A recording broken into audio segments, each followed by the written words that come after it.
ایک انسان وہ ہے کہ جو بنیادی طور پر جذبات سے فیصلہ کرتا ہے. آپ اس کے جذبات کو اپیل کر لیجیے، وہ آپ کی بات مان لے گا. ایک آدمی وہ ہے کہ جو پہلے بات کو سمجھنا چاہتا ہے کہ میری عقل بھی اس بات کو تسلیم کرتی ہے کہ نہیں. بس یہ ڈسٹنکشن ہے. جو شخص چاہتا ہے کہ پہلے سمجھوں پھر مانوں، وہ انٹلیکچوئل ہے، چاہے ان پڑھ ہو. An absolutely illiterate person can be an intellectual and a PhD can be a جذباتی آدمی. PhD ہونے سے کیا ہوتا ہے؟ ایموشنل ہو سکتا ہوں. PhD تو اس نے کی ہے کیمسٹری میں کی ہے، کسی اور میں کی ہے، بہت دیر تک بیٹھا رہا ہے بیچارہ، اور وہ بہت سے اسٹیٹسٹکس جمع کی ہیں، ڈیٹا فراہم کیا، اس کے اوپر کوئی ایک پیپر لکھ دیا، PhD ہو گئی. ضروری نہیں کہ PhD اس کے اندر کامن سینس بھی ہو. کامن سینس بہت بڑی ریئر سینس ہوتی ہے. It's called common sense but rarely found. اسی طریقے سمجھ لیجئے الٹریٹ شخص بھی ہے، لیکن یہ کہ اگر اس کا مزاج ایسا ہے، اس کی ایک شخصیت ہے کہ وہ پہلے بات کہتا ہے، بات پہلے مجھے سمجھاؤ. وہ انٹلیکٹ سے یو کین اپروچ ہم تھرو ہز انٹلیکٹ. یو میں سے کہ اس کے جذباتی اسٹرکچر، اس کا ہارٹ، اس کے اور آپ کے درمیان اس کا انٹلیکٹ حائل ہے. You have to go through it. You can't reach his heart except through his intellect. ایک آدمی وہ ہوتا ہے جس کا یہاں کچھ ہے نہیں، کوئی نظریہ نہیں، کوئی خیال نہیں، نہ وہ عقل سے کوئی زیادہ سوچتا ہے، نہ کوئی. آپ نے اس کے اچھی بات کہی، اس کے دل میں اتر گئی. از دل خیزت بد دل ریزت. خلوص کے ساتھ آپ نے ایک بات کہی، بات اچھی تھی، اس کی فطرت نیک تھی، اس نیک فطرت اس بات جا کے اپیل کر گئی. And he starts going with you. میں نے تبلیغی جماعت کا اور ان تحریکوں کا جہاں تقابل کیا ہے کہ تبلیغی جماعت کی جو اپیل ہے ایموشنل ہے، انٹلیکچوئل نہیں ہے. وہ ایموشنلی اپروچ کرتے ہیں، اور جو ایموشنل پیپل ہیں وہ فوراً ریسپونڈ کرتے ہیں، پھر انہیں وہاں سے وہ اچک لیتے ہیں. نکلو اب اس ماحول سے، 3 دن کے لیے آؤ، 40 دن کے لیے آؤ، 4 مہینے کے لیے آؤ، جو بھی آؤ، 3 چلے لگاؤ، تاکہ ایک نئے ماحول میں لا کر ان کی جو ہے وہ ایک خاص قسم کی وہ ذہنی اور ان کی ایک مزاج کی ساخت بنا دی جائے. تو یہ کا طریقہ بہت صحیح ہے. It's very perfect. ان کی میتھڈالوجی میں کوئی لوپ ہول نہیں ہے، یہ میں آپ کو بتا دیتا ہوں. اس لیے کہ آج اس کے شخص کے دل میں ایک اچھا جذبہ ابھرا ہے، اور وہ کل ہو سکتا ہے نہ رہے. You cash it. ابھی کیش لو، ان سے نقد لو، نکالو بھائی، وقت نکالو، نقد. اور ان کا بڑا پیارا جملہ ہے، گھر گئے تو گر گئے. بڑا پیارا جملہ، گھر گئے تو گر گئے. یعنی یہی وعدہ تو کر لو نا کہ بھائی ارادے تو کر لو. بڑا پیارا انداز ہے یہ. بھائی ارادے تو کر لو. وہ ارادہ کر لیا تو آپ ایک وعدے کی وجہ سے بند گئے. اب یہ کہ اچھا بھائی چلو نکلو، اب نکل گئے تو پھر تو ان کے قابو میں آئی گئے. اب آپ انہوں نے 24 گھنٹے وہ آپ کو جو ہے اس میں رکھنا ہے کہ وہ آپ اپنی ساری سوچ وہ سب کی سب جو ہے وہ سب جاتی رہے گی. تو یہ اپنی جگہ پر it's a very perfect methodology, لیکن اس کی اپیل لمیٹڈ ہے to emotional people, not to intellectuals. ہاں ان میں ہیں پروفیسرز ہیں، یہ ہیں ڈاکٹرز ہیں، لیکن وہ ضروری نہیں کہ انٹلیکچوئل ہو. پروفیشنل ہے، ان کا ایک اپنا ایک سمجھ ہے، اس میں کام کرتے ہیں. تو یہ جو ایٹیچیوڈ ہے کہ ذہن کے راستے سے اپروچ کرنا، اسی لیے قرآن کی اپیل کیا ہے؟ افلا تعقلون، افلا یعقلون، افلا تذکرون. ساری باتیں عقل سے کہا. ابھی میں نے جیسا کہ آپ کو بتایا، قرآن تو یہ کہتا ہے کہ بغیر یا تو عقل سے بات مانی جائے گی، اور یا قرآن کی بات مانی جائے گی، یا رسول کی بات مانی جائے گی. العلم علمان ولا تخف ما ليس لك به علم ان السمع والبصر والفؤاد كل اولئك كان عنه مسؤولا. کسی ایسی چیز کی پیروی نہ کرو جس کے لیے تمہارے پاس علم نہیں. علم دو ہے، یا آپ کو اپنے حواس کے ذریعے سے علم حاصل ہوا ہے، عقل سے حاصل ہوا ہے، اور یا پھر یہ کہ وہی سے حاصل. تو یہ ہے اصل میں کسی بھی انقلابی تحریک کے لیے جو پہلا نیوکلیس بنتا ہے وہ انٹلیکچوئلز کا ہوتا ہے. پھر یہ کہ وہ چیز جو ہے عام لوگوں کے اندر بھی نیچے اترتی ہے. اس کے بعد جو فائنل سٹیج ہوتی ہے اس میں تو آپ کو عوام کو موٹیویٹ کرنا پڑے گا. اب وہ وہاں انٹلیکچوئل اپیل نہیں چلے گی، وہاں پھر ایموشنل اپیل چلے گی. لیکن وہ کب چلے گی؟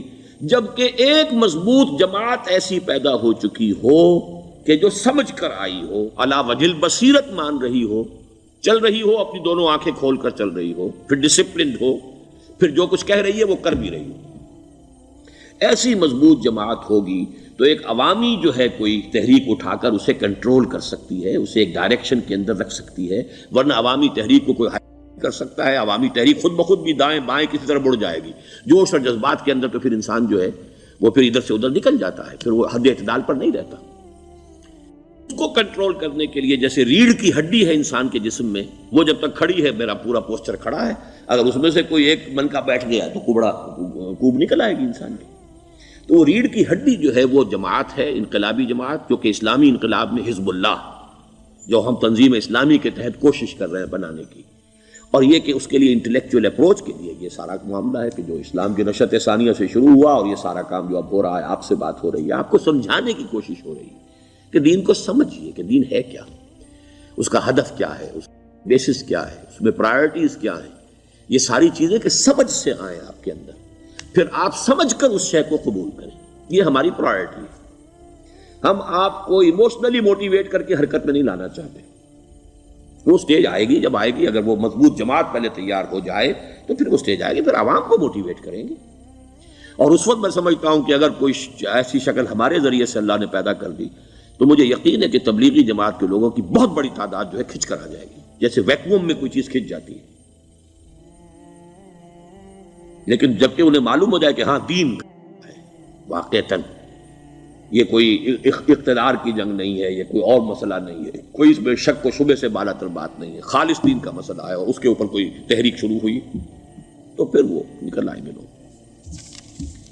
حضور کے زمانے میں بھی سمجھ لیجئے، جیسا کہ میں نے کہا الٹریٹ ہونا اور بات ہے، لیکن یہ کہ انٹلیکچوئل جو ہے وہ اسٹرکچر آف پرسنالٹی ہوتا ہے، انٹلیکچوئل یا ایموشنل۔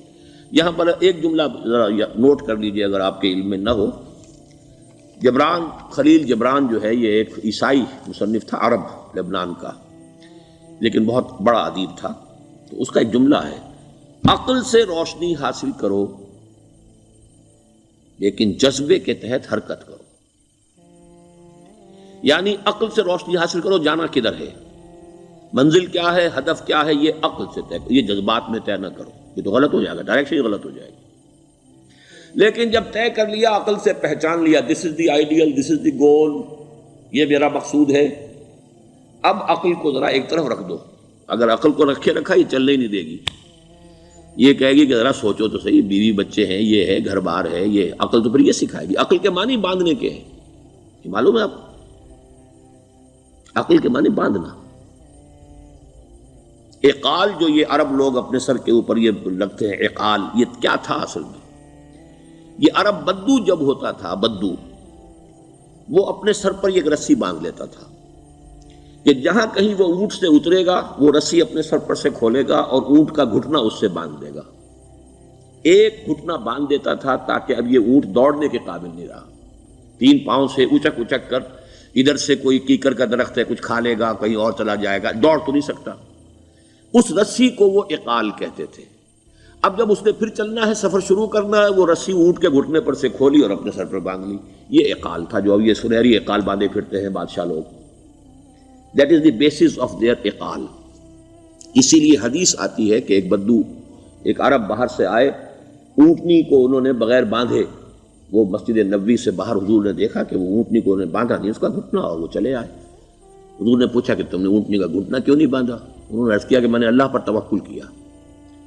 تو حضور نے فرمایا یہ غلط ہے، اعقلھا ثم توکل، پہلے اس کو باندھ دو پھر توکل کرو۔ اسباب اور وسائل و ذرائع کا استعمال یہ تم پر لازم ہے، لیکن توکل اس پر نہ کرو، توکل اللہ پر۔ یہ ہے بیسک جو یعنی بیلنسڈ رائے ہے کہ آپ ایسے بالکل اسباب سے مستغنی ہو جائیں تب بھی غلط بات ہے۔ آپ do what ever you can do, لیکن یہ کہ اس کے بعد یہ نہ سمجھو کہ میرے اس کرنے سے کچھ ہو جائے گا، یہ میرے وسائل اور ذرائع سے کوئی نتائج نکل آئیں گے، نتیجہ اللہ کے ہاتھ میں۔ تو اعقلھا ثم توکل، یہ اعقل، عقل کے معنی باندھنا، پہلے باندھو اس کو۔ تو اگر چلنے میں تو عقل کو ایک طرف رکھ دو، بے خطر کود پڑا آتش نمرود میں عشق، عقل ہے محو تماشائے لبے بام ابھی۔ عقل تو نہیں اجازت دے سکتی تھی حضرت ابراہیم کو کہ کود جاؤ آگ میں، عقل تو یہی کہتی نا کہ بابا جان خامخواہ دینی ہے، اگر تم اپنے آپ کو بچا لو گے، اس وقت کوئی ہیلا کر لو، کوئی تھوڑا سا نمرود کی خوشامد کر لو، چھوڑ دے تو پھر اس کے بعد توحید کی دعوت دینا. لیکن یہ کہ زندگی ختم ہو گئی تو توحید کی دعوت کون دے گا؟ عقل تو یہ سکھاتی نا، پٹی پڑھاتی.